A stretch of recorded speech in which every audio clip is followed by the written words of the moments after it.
As long as I've been with Jazz, Jazz has not been the only person that I've had sex with. What does a submissive woman do for her man? Everything. What does that mean? You know, like packing his bag, unpacking his bag. Damn! Stop treating people like the hell. Y'all, from baby daddy drama to Instagram breakdowns, Jasmin Brown and Cam Newton's story has turned into full-blown chaos. Everyone knows Cam is about to introduce his new woman just as Jasmine is heavily pregnant. I mean, he's spoiled. And you know, when I talk to my girlfriends about it, I was like, oh, how you guys doing? And I'm just like, girl, he's rotten. I'm like, he's spoiled rotten. Like, he's rotten. And y'all, it's turned into a full-blown circus. A live morality play unfolding right in front of us through podcasts, social feeds, and endless online chatter. The whole situation has exposed the sharp contrast between the glossy image they try to sell and the raw, messy reality happening behind closed doors.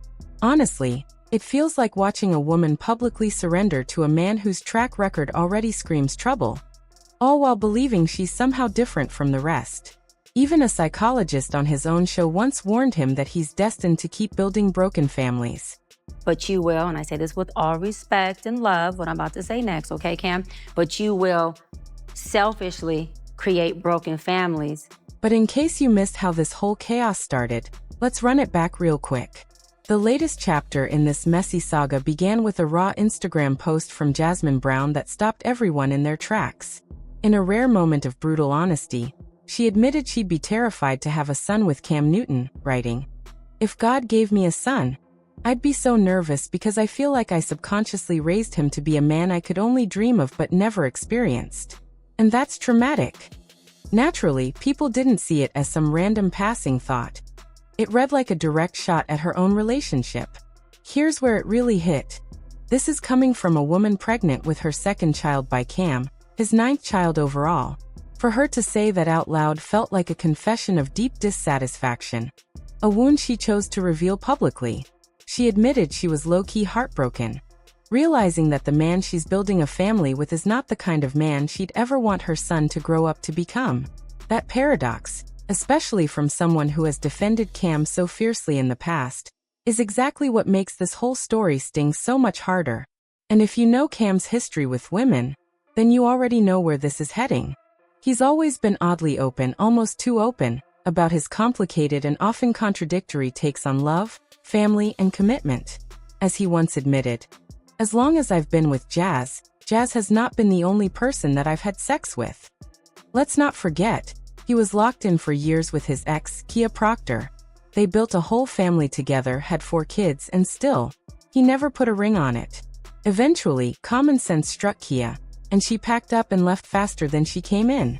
And just like with Jazz, Cam had no problem parading his private business with Kia out in the open for anyone who cared to listen. As long as I've been with Jazz, Jazz has not been the only person that I've had sex with. On his Funky Friday podcast, Cam flat out admitted that marriage has never been his ultimate goal. Jazz allows me to speak to her, and we are able to have banter. And I hate that I embarrassed her, because no woman ever wants to admit that openly. But what? I'm sorry, I want to make sure. That their person has not always been with them. Then, in a sit-down with Dr. Cheyenne Bryant, he admitted, I'm not married, right? I have beautiful children. How many? 8. I didn't do my research. I thought it was 4, but 8. Okay. No, baby. Cool. It's By how 8. many women? 3. Translation? He's perfectly fine with having babies with as many women as possible, but when it comes to the legal binding part of marriage, that's completely off the table. Cam's philosophy, in a nutshell, is family without a contract.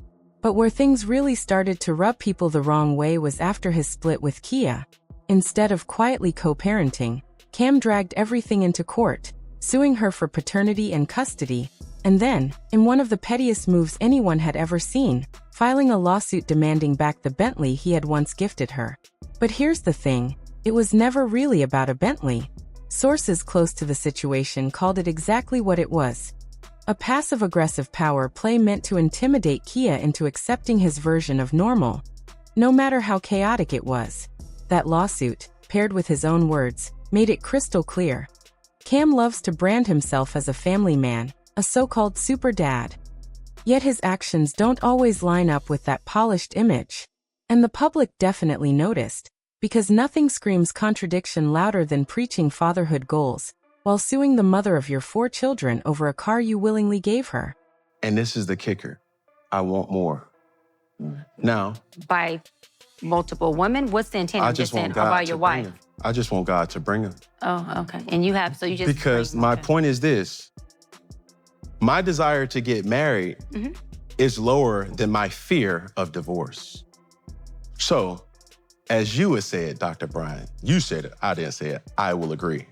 I'm just taking my time.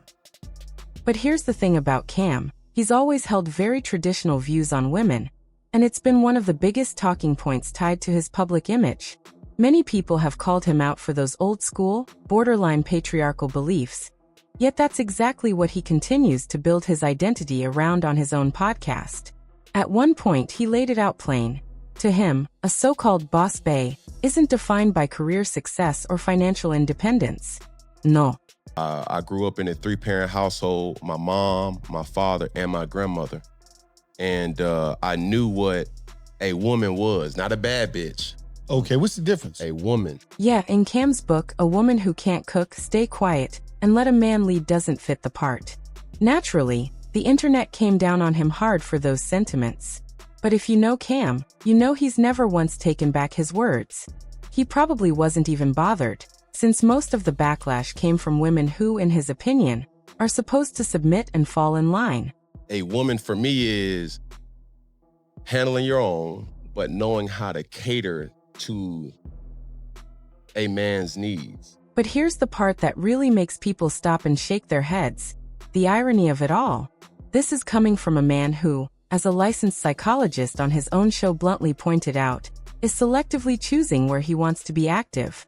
In other words, he picks and chooses when to show up, leaving behind a trail of dysfunction. Yet he's the one trying to lecture women on how to properly establish a family. The contradiction practically writes itself. You can't make this stuff up. And yet, as if it couldn't get any worse, Jasmin Brown voluntarily stepped into this circus. For years, Jazz built her reputation and social media presence as a comedian with a whole brand rooted in fiery rants and sharp comedy sketches that roasted pick-me women to oblivion. She made a career out of clowning those who bent over backwards for men who didn't deserve it. She crowned herself the anti-pick-me queen, the one who stood tall for self-respect and zero tolerance for bare minimum behavior. Her message came loud, sharp, strong, and unapologetic. Never be the woman carrying all the weight. Don't be the one slaving in the kitchen, cleaning up messes, covering the bills, and playing therapist while he gives you nothing but scraps in return. Jazz became the mouthpiece for an entire crowd of women fed up with doing all the heavy lifting in relationships while their men put in the bare minimum. That's why her current situation feels so strange. It's not just a contradiction, it's a complete role reversal. And that's what made people start whispering about whether Jasmine had become the very type of woman she once tore apart in her comedy. The irony is impossible to ignore, because it feels like she's now living the exact mistake she used to warn her followers against. The moment she fell head over heels for Cam Newton, it was game over. Just like that, her entire philosophy went up in smoke right in front of everyone. In interview after interview, Jasmine suddenly flipped the script. The same woman who used to drag pick MES was now praising her new role as what she openly called a servant to Cam. She bragged about knowing his every need before he even asked, about packing and unpacking his bags like a full-time assistant, and even scratching his back until he fell asleep. At one point, she proudly declared that she had actually found joy in serving him. Because it's shocking. For longtime fans, it felt like watching someone step into a parallel universe, some kind of bizarro world. This wasn't just a minor shift, it was a dramatic leap from, I'm a boss who demands my man meet me halfway, to my happiness is how I serve him. And the betrayal hit both personally and professionally. Seeing Jasmine embrace the same role she once ridiculed felt like the ultimate hypocrisy. The internet wasted no time dragging her for it. The reactions were swift, brutal, and unforgiving, because people don't forget when you preach one sermon and then live out the opposite. One user summed it up with a stingingly blunt line. Cam out here making single moms just like Nick Cannon. That one sentence spread like wildfire because it perfectly captured what so many were already thinking but hadn't said out loud. And that was just the beginning. The internet dug its claws in, pointing to the glaring contradictions in Jasmine's words and choices. To be fair, she did get a handful of sympathetic voices, but even they had the same message. Even the loudest critics of toxic relationships can get caught up in one. Still, the overwhelming majority weren't buying it. To them, this relationship didn't happen by accident. Jasmine walked into a fire she could clearly see, ignoring a pattern of behavior that had been playing out publicly for years. One especially cutting comment drove the point home.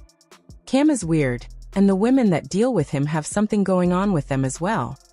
People have held Cam accountable, yes, but they've also questioned Jasmine's judgment.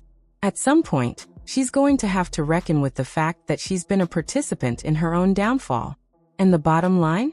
Jasmine's emotional Instagram post wasn't just another update. It read less like a jab at Cam Newton, and more like a desperate cry for help, raw, unfiltered, and almost like she was admitting to herself in real time that she had become the very thing she once mocked. But here's what's interesting. While many believe Jasmine has now seen the light and might eventually leave like Kia Proctor did, the truth is that despite the humiliation and the public dragging, it's hard to imagine her walking away anytime soon. There's no way she's just now realizing who Cam is, and yet she still chose to have a baby with him. And now another one on the way, which will be his 9th child. She might stay to prove a point, to pretend everything is fine, but best believe this is only the first of many public outbursts we'll see from Jazz. And that tells you one thing. The honeymoon phase is over, and now she's dealing with the real Cam. That's the sting. She knew the red flags. She preached against them. And still, she walked straight into the fire. In the end, Jasmine's breakdown wasn't just about Cam. It was about facing the reality that she's become the very type of woman she once mocked. And the coldest part of it all, Cam hasn't changed, not one bit.